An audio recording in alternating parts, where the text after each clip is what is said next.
En ce qui concerne les dosages conductimétriques, on peut aussi utiliser Regressi pour déterminer la valeur du volume équivalent.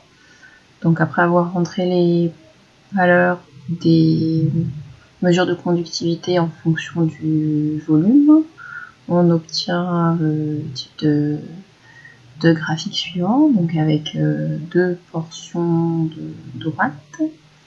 Alors, il va suffire de modéliser chacune des deux portions de droite. Donc, on va dans modélisation, on va choisir un modèle affine. Par contre, il va falloir modéliser uniquement la première partie de la courbe. Donc, on va aller dans borne et on va sélectionner borne donc de la modélisation qu'on veut réaliser. On va ainsi pouvoir ouvrir une fenêtre qui permettra de sélectionner uniquement les points qui nous intéressent. Donc là, on va sélectionner les premiers points qui concernent la première partie du dosage avant le volume équivalent, donc avant la rupture de pente. On ne prend pas les points qui se situent aux alentours du volume équivalent.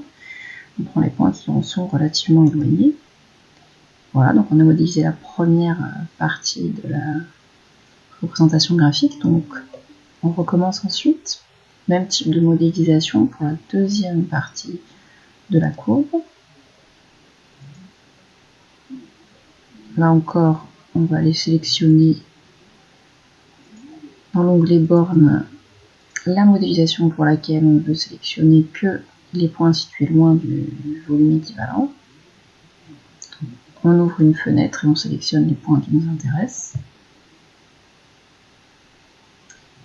Il suffit maintenant de trouver les coordonnées du point d'intersection entre les deux droites de modélisation. On va choisir le réticule libre, on va se placer à l'intersection des deux droites et on va ainsi pouvoir déterminer la valeur du volume équivalent.